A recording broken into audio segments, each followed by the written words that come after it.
Hello friends, मैं doctor Sabita Kumari, senior obstetrician and gynaecologist, एक और super speciality hospital sector 86 greater Faridabad से बोल रही हूँ and I am practising since last 15 years. आज का जो हमारा विषय है वो बहुत ही कॉमन क्वेश्चन है प्रेग्नेंट महिलाओं के द्वारा। वो जैसे ही उनका पीरियड मिस होता है, प्रेगनेंसी टेस्ट करती हैं, यूपीटी पॉजिटिव होता है, तो वो हमारे पास आती हैं, पूछती हैं, अर्ली टाइम से ही पूछती हैं कि मैडम हमारा नॉर्मल हो सकता है डिलीवरी, और नॉर्मल डिलीवरी के लिए हमें क्या करना चाहिए। ये उनका जो क्वेश्चन होता है, यूपीटी प्रेगनेंसी टेस्ट, पेशाब का जो पॉजिटिव होते ही जो उनका क्वेश्चन होता है, ये बहुत जेन्युइन क्वेश्चन होता है और इम्पॉर्टेंट क्वेश्चन होता है उस वक्त के लिए, क्योंकि ये 9 मंथ के जब की शुरुआत होती है तब से नहीं प्रिपेयर करना है नॉर्मल डिलीवरी के लिए। इसको बहुत पहले से स्टार्ट कर देना है। जैसे प्रेगनेंसी पॉजिटिव आती है ना, तो उसी समय से प्रिपरेशन स्टार्ट करना है। एक तो सबसे पहली बात कि महिला को बताना है कि आप सकारात्मक सोच रखें नॉर्मल डिलीवरी के लिए। बहुत लोगों की कहानियाँ नहीं सुने कि हमें बहुत दर्द था, 20 घंटे, 22 घंटे, 24 घंटे, 36 घंटे इतना पेन था, उसके बाद ये हुआ वो हुआ, इतनी सारी कहानियाँ नहीं सुननी है। आपको आपके ऑब्स्टेट्रिशियन पे, प्रसूति रोग विशेषज्ञ जिनसे आप दिखाओगे, उन पे आपको एक फेथ होना चाहिए कि वो हैं हमारे साथ। और हम भी बोलते हैं कि हम हमारे साथ, आपके साथ हैं।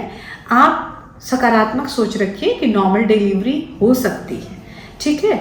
और नॉर्मल डिलीवरी के लिए हमें जो भी प्रिपरेशन करना है, वो हमें अपने प्रेगनेंसी को, गर्भ में पल रहे बच्चे को बचाते हुए क्या एक्टिविटी करना है, क्या खाना है, किस तरह से अपने लाइफ स्टाइल को चेंज करना है, इन सारी चीज़ों की जानकारी आपको मदर्स क्राफ्ट क्लास में या आपके सब्सिक्वेंट एंटीनेटल विजिट्स जो शेड्यूल होता है, शेड्यूल क्या, ये मैंने कुछ वीडियो में बताया हुआ है कि प्रेगनेंसी के दौरान कितनी बार आपको अपने डॉक्टर से मिलना चाहिए, सलाह लेनी चाहिए, क्योंकि आपके वेट को, बीपी को वो मॉनिटर करते होते हैं, साथ साथ कि बेबी के ग्रोथ को भी एब्डोमेन के थ्रू किस तरह से ग्रोथ हो रहा है, किस रेट से ग्रोथ हो रहा है, किस तरह से माँ का वजन बढ़ रहा है, क्योंकि माँ का वजन बढ़ना वो कोरिलेट करता है कि बच्चे का ग्रोथ किस तरह से हो रहा है।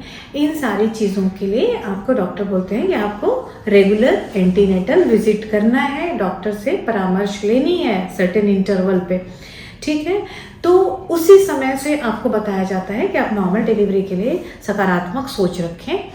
और नॉर्मल डिलीवरी के लिए आपको अगर कोई हाई रिस्क नहीं है, हाई रिस्क कहने का मतलब होता है कि आईवीएफ कॉन्सेप्शन है, बहुत मुश्किल से प्रीवियस उसके कई एबॉर्शंस या मिसकैरेजेज की हिस्ट्री है, बहुत हाई रिस्क प्रेगनेंसी है, प्रेगनेंसी के साथ उसको कोई मेडिकल डिसऑर्डर है, जैसे हार्ट डिजीज़ है, थायराइड का इशू है, बहुत ओबेसिटी है, मोटापा है, डायबिटीज़ का है, प्रेगनेंसी के साथ है, डायबिटीज़ प्री एग्जिस्टिंग डायबिटीज़ है, हाइपरटेंशन का इशू है।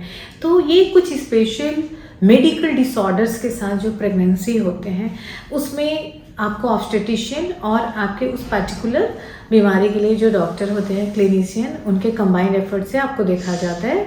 तो आज मैं बताऊंगी नॉर्मल केस के लिए जिनको कोई हाई रिस्क मेडिकल डिसऑर्डर नहीं है, प्रेगनेंसी का पहले उनका कोई बैड ऑब्स्टेटिकल हिस्ट्री, मतलब गर्भ और गर्भधारण से रिलेटेड कुछ उनकी ख़राब सी हिस्ट्री नहीं है। तो वैसे केस में आपको क्या करना है कि सबसे पहले प्रेगनेंसी को बिल्कुल आप फिजियोलॉजिकल, मतलब जैसे आपका डेली एक्टिविटीज़ होता है, आपके बाकी ऑर्गन सिस्टम काम कर रहे हैं, उस तरह से आपको लेना है कि हमारे घर में बच्चा आया है, वो एक नॉर्मल प्रक्रिया है, वो कोई बीमारी नहीं है, उसमें आप अपना नॉर्मल तरीके से रहें, नॉर्मल तरीके से खाना पीना करें, एक्टिविटीज़ करें जो कि आपको डॉक्टर बताते हैं। एक्टिविटीज़ में क्या होता है कि जैसे कुछ लोग को पता चलता है कि ये हमारा 15 साल के एक्सपीरियंस से मैं बता रही हूँ कि जैसे पेशेंट आती हैं क्लिनिक में तो उनके गेट चलने का अलग अंदाज होता है। The moment I break the news कि आप प्रेग्नेंट हो, तो वो जाती हैं बहुत स्लो, ऐसा लगता है कि बहुत मुश्किल से पैर उठाकर स्लो स्लो चल के जाती है। ऐसा नहीं है। अगर प्रेगनेंसी पॉजिटिव है, इसको आप फिजियोलॉजिकली आप लो, नॉर्मल है, ये नॉर्मल चीज़ है, एक नॉर्मल फिनोमिनन है। आप नॉर्मल तरीके से चलें। नॉर्मली एक्टिव जो हम लोग बोलते हैं कि प्रेगनेंसी में है क्या क्या कुछ चेंजेज होते हैं। एक तो बेबी का धीरे धीरे वेट बढ़ने की वजह से जो पड़ोसी ऑर्गन होते हैं, स्पेशली पीछे आप मल द्वार का रास्ता और आगे पेशाब से रिलेटेड, और कॉन्स्टिपेशन, कब्जियत या पेशाब का बार बार जाना, ये सब प्रेशर सिम्टम होता है। और कई बार लूज मोशन होना, कॉन्स्टिपेशन होना, ये सब चीज़ें प्रेशर इफेक्ट से भी हो सकता है, और कॉन्स्टिपेशन का हार्मोन से भी रिलेशन होता है। तो ये बात आपको क्या करना है कि इतना आपको एक्टिव रखना है अपने को कि इन सारी समस्याओं से आप थोड़ा बहुत प्रेगनेंसी के जो प्रेशर सिम्टम, वेट बढ़ने की वजह से, यूट्रस में पल रहे हैं, गर्भाशय में पल रहे हैं बच्चे और यूट्रस के वजन की वजह से जो प्रेशर सिम्टम है, या फिर जो प्रेगनेंसी में हार्मोन निकलते हैं उसकी वजह से जो सिम्टम्स हो रहे हैं, जैसे प्रेगनेंसी के हार्मोन प्रोजेस्टेरॉन, रिलैक्सिन हार्मोन, ये सब होते हैं, तो उसका इफेक्ट होता है कि वो यूट्रस को शांत रखने के लिए प्रोजेस्टेरॉन और रिलैक्सिन काम करते हैं। सिर्फ यूट्रस का मसल ही शांत नहीं रहता है, क्योंकि यूट्रस के मसल में हलचल होगी तो एबॉर्शन के चांसेस बढ़ेंगे, प्री टर्म लेबर के चांसेस बढ़ेंगे। तो ये हार्मोन उस तरह से काम करता है। ये बाकी स्मूथ मसल पे भी काम करता है।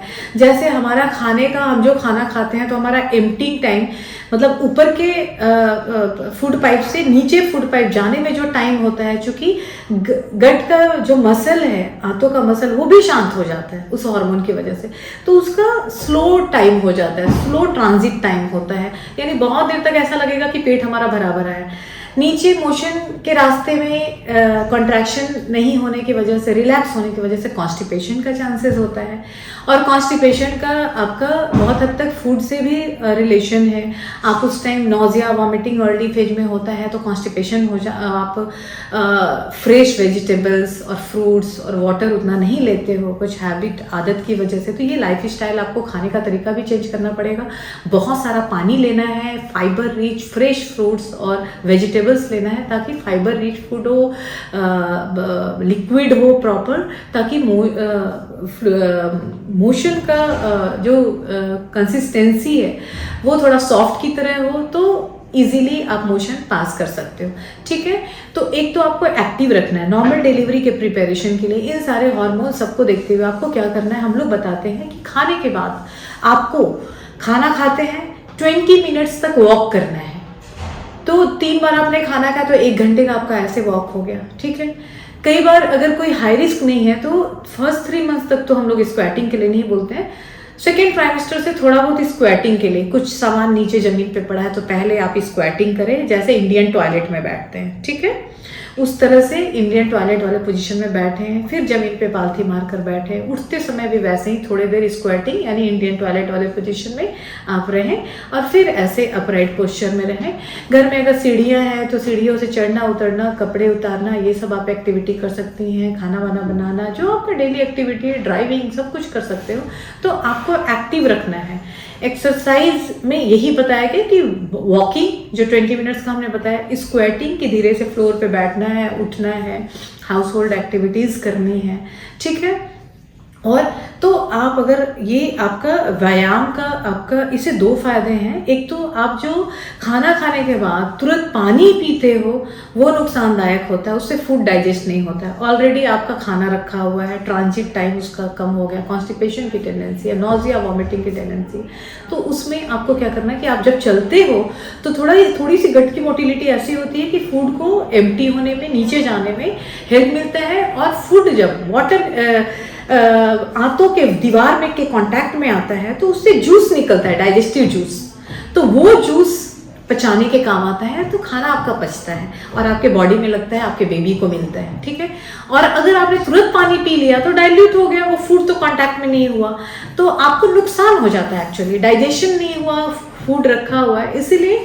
और दूसरा क्या कि उस दौरान खाना खाए, फिर 20 मिनट वॉक किए, तो थोड़ा वॉक की वजह से कॉन्ट्रैक्शन हुआ, जूस निकल गया, उस दौरान डाइजेशन शुरू हो गया, तब 20 से 30 मिनट के बाद आप पानी लें। इस तरह से प्रॉपर आपका खाना भी डाइजेस्ट होगा और एक्टिव भी रहोगे। और नॉर्मल डिलीवरी के लिए आपके मसल्स, पेल्विक मसल जब चलते हो तो उसमें स्ट्रेचेबिलिटी आती है, ठीक है। स्क्वाटिंग में भी स्ट्रेचेबिलिटी होती है, तो जब बेबी आता है तो वो आराम से रिजिड नहीं होता है, वो इतना स्ट्रेचेबल होता है रबड़ इलास्टिक की तरह कि वो मसल ऐसे स्प्रेड होते हैं आउटसाइड की तरफ और बेबी इजीली निकलता है। इसलिए एक्सरसाइज, डाइट, आपका गलत हैबिट, स्लीप प्रॉपर होना चाहिए, उसका भी बहुत रोल है। मसल रिलैक्स भी होना चाहिए, रिलैक्स होगा तभी वो कॉन्ट्रैक्शन जब नॉर्मल डिलीवरी के टाइम में होता है तो मसल की स्ट्रेंथ रहती है। तो प्रॉपर स्लीप आपका होना चाहिए। नाइट टाइम में प्रेगनेंसी में जगना बिल्कुल अलाउड नहीं है। तो आप एक्सरसाइज, डाइट और अपने कुछ लाइफ स्टाइल चेंज करके आप नॉर्मल डिलीवरी आपकी हो सकती है। नॉर्मल डिलीवरी के लिए आप जितनी पॉजिटिव बातें हो सकती हैं आप वो सोचो कि हमारा नॉर्मल डिलीवरी हो सकता है, हम इतने एक्टिव रहेंगे। कुछ के स्पेशल केसेस में, जैसा कि पहले मैंने बताया, मेडिकल डिसऑर्डर है, कुछ उसमें कॉन्ट्राइंडिकेशन है, पहले सिजेरियन है, स्कार बहुत पतला है, उसमें अलग बात है। स्कार की थिकनेस भी 5 mm से ऊपर होता है, तो सिजेरियन सेक्शन के बाद भी वजाइनल डिलीवरी का ट्रायल लिया जाता है with all precautions of course, कि आपके बेबी को और आपका हेल्थ उस दौरान अच्छा रहे, तभी हम उसको ट्रायल और नॉर्मल डिलीवरी के लिए कराते हैं। और जब पेन शुरू होता है, नॉर्मल आपने 9 मंथ क्रॉस कर लिया, अब आपको पेन शुरू हुआ तो जब पेन क्या होता है,